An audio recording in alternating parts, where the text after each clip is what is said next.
হ্যাঁ, সুপ্রিয় দর্শক, আমরা আজকে একটি গুরুত্বপূর্ণ বিষয় নিয়ে আলাপ করতে হাজির হয়েছি।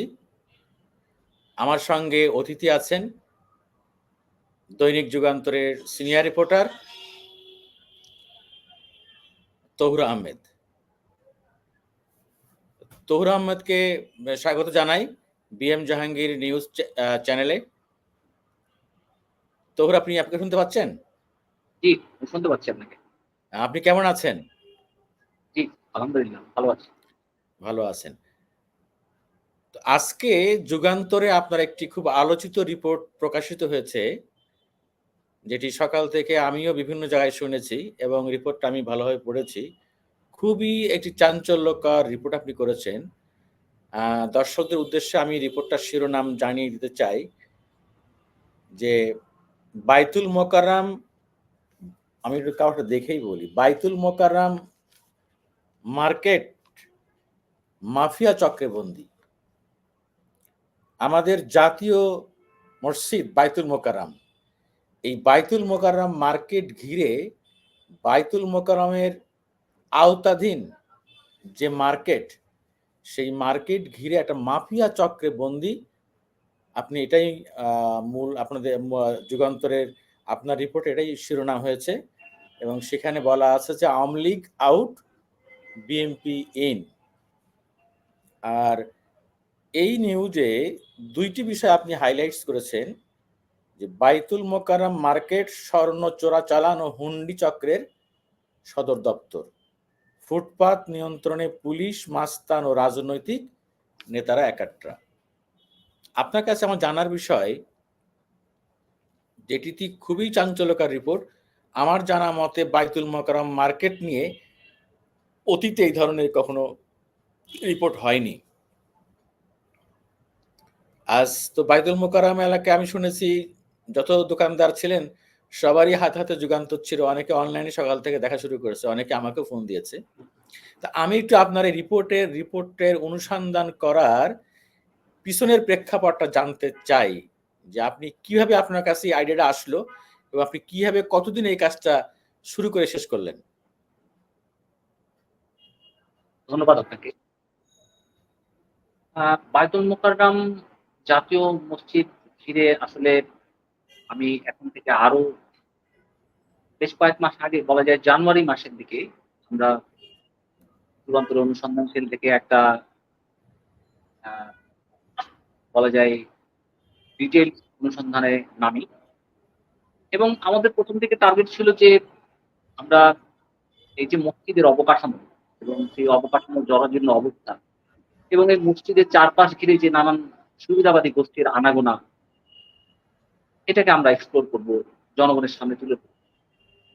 কিন্তু পরবর্তী সময়ে আমরা কাজ করতে গিয়ে যে ধরনের তথ্যপাত্র পাই তা ছিল রীতিমতো ভয়াবহ এবং পিলে চমকে ওঠানো। তো এই রিপোর্টটি আমাদের কয়েক পর্বে হয়তো পরবর্তী সময়ে প্রকাশিত হবে। কিন্তু গতকালকে বায়তুল মোকাররম মার্কেট ঘিরে যে চাঁদাবাজির এবং যে বায়তুল মোকাররমের এই স্বর্ণ চোরাচালান সিন্ডিকেটের এবং হুন্ডি চক্রের যে আমরা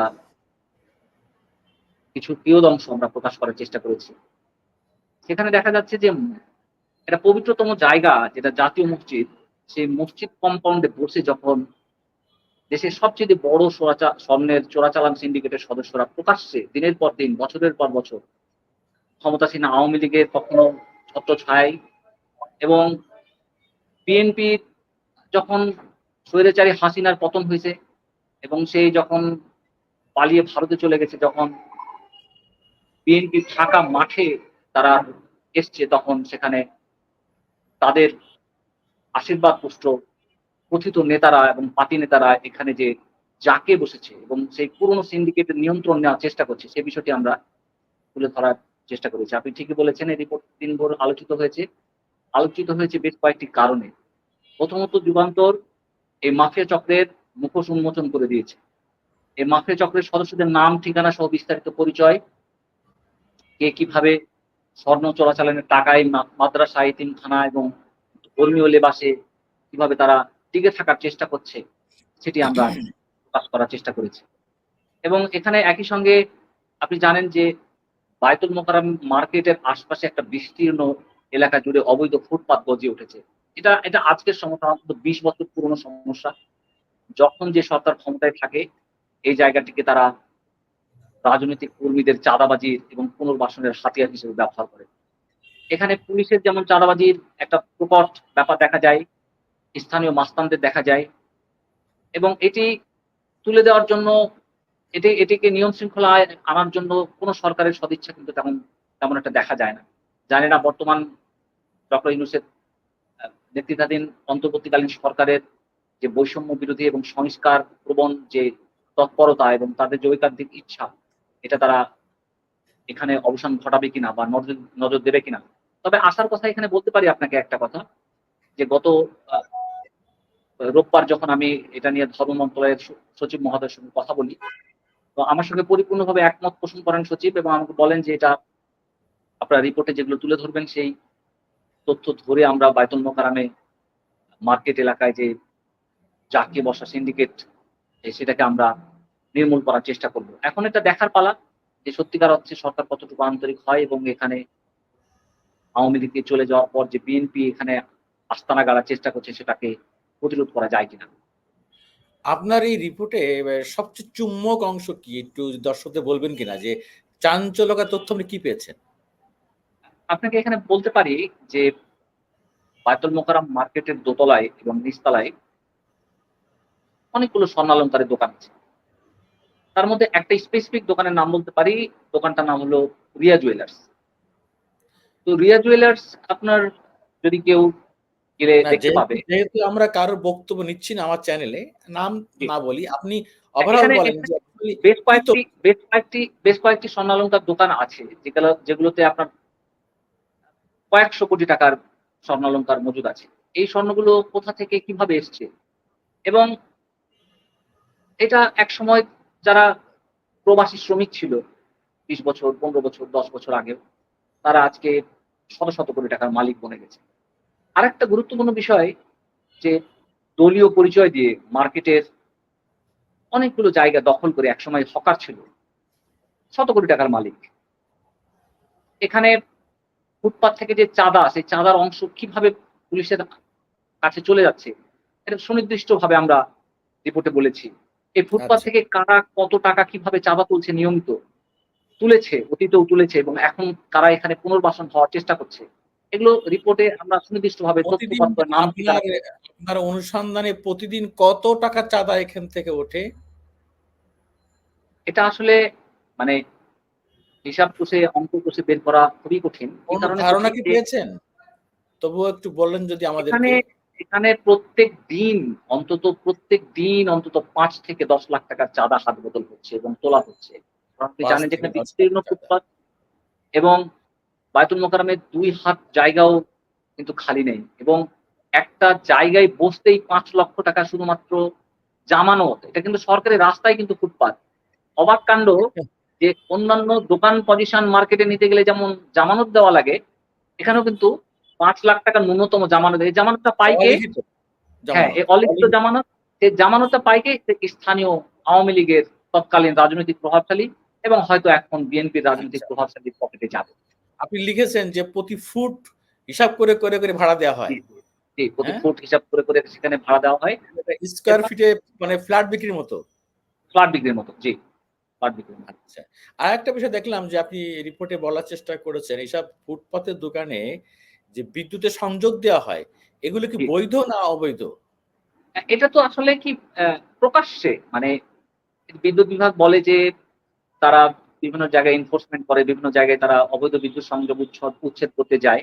এটা কিন্তু কখনো কোনো একটা গোপন বিষয় না। রাজধানীর কেন্দ্রস্থলে প্রকাশ্যে শত, শত দোকানে অবৈধ যে বিদ্যুৎ কানেকশন দেওয়া হয়েছে, এখানে অবশ্যই বিদ্যুতের সংশ্লিষ্ট যারা এখানে বিতরণ কর্তৃপক্ষ হচ্ছে তাদের জড়িত না থাকার কোনো কারণ নাই। নাহলে এটা কখনো উচ্ছেদ করা হয় না কেন? এখানে এবং এটা অবশ্যই এটা বিনামূল্য নয়। এটা ঘুষের বিনিময়ে, চাঁদার বিনিময়ে, মাসোহারার বিনিময়ে আপনি যেভাবে বলেন না রাইট। কেন, সেটাই প্রক্রিয়াটা চলছে এবং এই চাঁদাটা কে যায়? এটা কর্তৃপক্ষ চাইলে খুব সহজেই বের করতে পারে।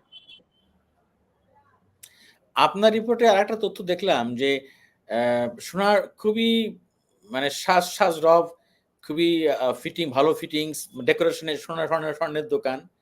সেখানে মানে তাক ভর্তি স্বর্ণ সাজানো, মানে স্বর্ণালঙ্কার সাজানো, কিন্তু এরকম কাস্টমার নাই। তো আসলে এই স্বর্ণ দোকানদারগুলো রহস্যটা কোথায়? এটা তো এটা সেল আসলে হয় না। খুবই চমৎকার একটা পয়েন্ট আউট করেছেন আপনি। হ্যাঁ, দেখবেন যে বায়তুল মোকাররমে একেকটা দোকানে শত কোটি টাকার বেশি স্বর্ণালংকার সামনের দিকে ডিসপ্লে করা আছে। কিন্তু আসলে হুম, হুম। কারবারটা কিন্তু অন্য জায়গায়, পেছনে, দোকানের পেছনে। কি সেটা? সেটা কি বলুন তো? সেটা হচ্ছে সামনের দিকে স্বর্ণালংকার সাজিয়ে মানুষকে এক ধরনের ধোঁকা দেওয়ার চেষ্টা। সরকারকে, আইন শৃঙ্খলা বাহিনী, সংশ্লিষ্ট কর্তৃপক্ষকে এক ধরনের আই ওয়াশ করার চেষ্টা। কারণ তাদের মূল কারবারটা কিন্তু দোকানের পেছনে মূল চোরা কারবারের ব্যাপারটা। বিদেশ থেকে মূলত দুবাই, সিঙ্গাপুর এবং মালয়েশিয়া থেকে যে স্বর্ণের বার এবং ট্যাক্স ফাঁকি দিয়ে আনা স্বর্ণালংকার সেটি রাখা হয় এবং সেটা হাত বদল হয় রাতের অন্ধকারে। এবং সেটা একটা পর্যায়ে সীমান্ত পাড়ি দিয়ে ভারতে পাচার হয়ে যায়, অন্যান্য দেশে পাচার হয়ে যায় এবং এই প্রক্রিয়াটার সঙ্গে কিন্তু অনেক রথী, মহারথী, প্রভাবশালী সিন্ডিকেট কিন্তু জড়িত। এ কারণে স্বাভাবিক। দেখবেন যে একজন ক্রেতাও সামনে না থাকলেও তারা কিন্তু দোকান বন্ধ করে দিচ্ছে না বা ব্যবসা বন্ধ করে দিচ্ছে না।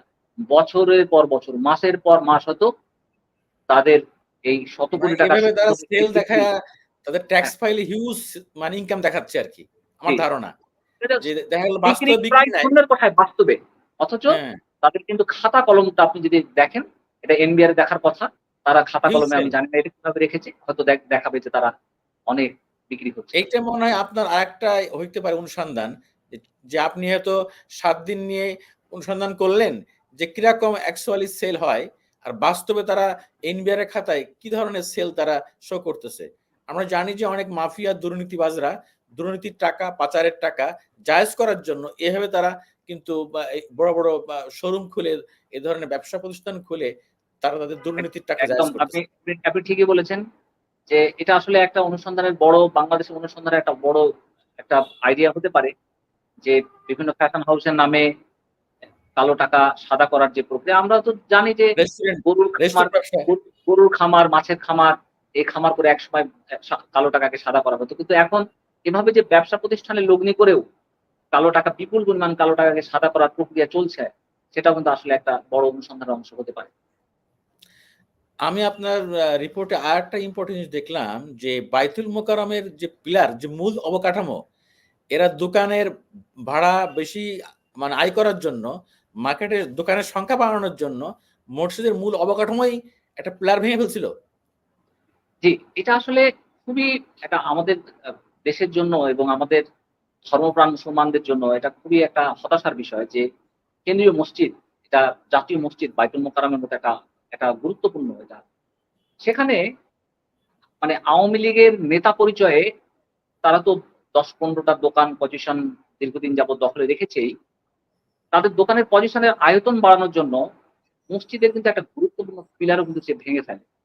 এবং এ ঘটনায় কিন্তু তার বিরুদ্ধে ইসলামিক ফাউন্ডেশন মামলা করেছিল। কিন্তু মামলায় কিন্তু তেমন কিছু হয়নি। পুলিশ কিন্তু ইসলামিক ফাউন্ডেশনকে এসে বলেছে, "উনি রাজনৈতিক প্রভাবশালী। তাকে কিন্তু আমরা গ্রেপ্তার করতে পারব না।" এবং যথারীতি সে কিন্তু বুক ফুলিয়ে চলেছে। মামলার পরও মামলা মাথায় নিয়ে।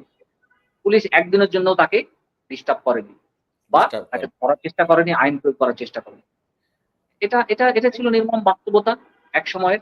এখন সচিব যেমনটা বলেছেন যে তারা পরিবর্তনের আশাবাদী এবং উনি এই কথাটা আমাকে বলেছেন যে এতদিন রাজনৈতিক লেজুড়বৃত্তি থাকার কারণে অনেক ব্যাপারে তারা আন্তরিক থাকার পরও করতে পারেননি। উদ্যোগ নিতে পারেননি। এখন হয়তো তারা এটা পারবেন। দেখা যাক, আমরা আশাবাদী হতে চাই। তো যেহেতু সচিব পারেন নাই, তার মানে আপনার ইসলামিক ফাউন্ডেশন তারা তো পারারই কথা না। জি, হ্যাঁ, তবে আমার একটা জিনিস মনে হয় যে আমার কাছে তথ্য নাই। আপনি হয়তো ফার্দার অনুসন্ধান করে জানতে পারবেন। এর সাথে সবাই জড়িত। মসজিদের যারা কমিটির লোকজন এটা বললে হয়তো তারা একটু মনঃক্ষুণ্ণ হতে পারে। যারা মসজিদের দায়িত্বশীল লোকও আছে তারাও সবাই মিলে এইটার শরিক তারা হইছে আরকি। না হলে এটা করা এত বড় একটা ধর্মীয় প্রতিষ্ঠান, জাতীয় মসজিদ, তাকে ঘিরে যে একটা বিশাল রমরমা বাণিজ্য। আমার তো মনে হয় এখানে আরো অনেক দুর্নীতি আছে বহুমুখী। হ্যাঁ, নিশ্চয়ই এখানে মসজিদের ইসলামিক ফাউন্ডেশনের যোগসাজশ ছাড়া বা অন্যান্য এখানে যাদের অথরিটি, যাদের কর্তৃত্ব থাকার কথা তাদের যোগসাজশ ছাড়া এখানে এটা হওয়ার কথা সম্ভব না না। এতদিন পর। আমি আপনাকে এখানে একটা জায়গা আপনাকে সংযোগ করতে পারি এই রিপোর্টে, যদিও এটা সেটা আমরা এখনো আনিনি, এটা নিয়ে আমি কাজ করছি এখন। সেটা হচ্ছে বায়তুল মোকাররম মার্কেটের নিচেই কিন্তু ইসলামিক ফাউন্ডেশনের একটা বইয়ের প্রদর্শনী কেন্দ্র আছে। যেটা ইসলামিক হুম, ফাউন্ডেশন যে বইগুলো প্রকাশ করে। আমি খুব অবাক হয়ে দেখেছি যে এই গত ১৫ বছরে আওয়ামী শাসনের আমলে হুম, ইসলামিক ফাউন্ডেশন থেকে যতগুলো বই প্রকাশ হয়েছে, তার একটা বড় অংশ বলতে আপনাকে আমি সত্যিকার অর্থে বড় অংশ বোঝাচ্ছি যে, সেই বইগুলো অত্যন্ত মানহীন লেখকদের দ্বারা হুম। লেখা এবং প্রকাশিত। বঙ্গবন্ধু দলবাজি, তা তাদের জীবনের উপরে, শেখ হাসিনার জীবনীর উপরে। কিন্তু এখানে ইসলামিক ফাউন্ডেশনের কিন্তু উচিত ছিল অত্যন্ত ধর্মীয়। অত্যন্ত মানসম্পন্ন ইসলামিক বিষয় নিয়ে গবেষণা করা এবং সেগুলো বিষয়ে বই পুস্তক প্রকাশ করা, সঠিক, ইসলামিক সঠিক, চিন্তাবাদীদের সঠিক। জীবনী প্রকাশ করা, রাসূল সাল্লাল্লাহু আলাইহি ওয়াসাল্লামের জীবনীর উপরে গবেষণামূলক ধর্মগ্রন্থ প্রকাশ করা। কিন্তু তারা সেদিকে পথ হাঁটেনি কিন্তু। তারা আওয়ামী লীগের দলীয় লেজুর ভিত্তি থেকে এই ধরনের আমি বলছি না যে বঙ্গবন্ধুর বই প্রকাশ করা এখানে অপরাধ হয়েছে। বঙ্গবন্ধুর বই প্রকাশ করার জন্য একটা নিশ্চয়ই পৃথক প্ল্যাটফর্ম থাকতে পারে। কিন্তু রাইট। ইসলামিক ফাউন্ডেশন যখন রাজনৈতিক দৃষ্টিকোণ থেকে মানে যতগুলো তাদের বই প্রকাশ হচ্ছে তাদের একটা বড় অংশ যখন এই আওয়ামী ঘরানার শেখ হাসিনার এবং তার মন্ত্রিসভার এবং তাদের উন্নয়নের তথাকথিত গুণকীর্তনের উপরে বই প্রকাশ করে, তখন এটা স্বাভাবিকভাবে দেখার কোনো সুযোগ আছে বলে আমি মনে করি। সব জায়গায় আমাদের পৌঁছে গেছে। সব জায়গায় পৌঁছে যাওয়ার কারণে আর বাইতুল মোকাররম মসজিদের যারা দায়িত্বশীল আছেন, আমাদের আলেম সমাজ তারাও দলবাজি করেছেন প্রকাশ্যে আরকি। যাই হোক, আমরা বাইতুল মোকাররম মসজিদ মার্কেট নিয়ে ভবিষ্যতে আর এ ধরনের কথা শুনতে চাই না। এটা আমাদেরকে খুব মা বা পীড়া দেয়। এটা খুব বেদনার কারণ। একজন মুসলিম হিসাবে আমরা খুব কষ্ট পাই যখন এই ধরনের একটা প্রতিষ্ঠানের বিরুদ্ধে আমরা এই ধরনের অনিয়ম, দুর্নীতি এবং ক্ষমতা অপব্যবহারের চিত্র দেখতে পাই। তো তহুর আহমেদ, আপনাকে অনেক ধন্যবাদ। আপনি আপনাকেও অনেক ধন্যবাদ। ব্যস্ততার মধ্যে সময় দিয়েছেন। আশা রাখি আবার ভবিষ্যতে দেখা হবে নতুন কোনো এক বিষয় নিয়ে। আল্লাহ হাফেজ। ভালো থাকবেন।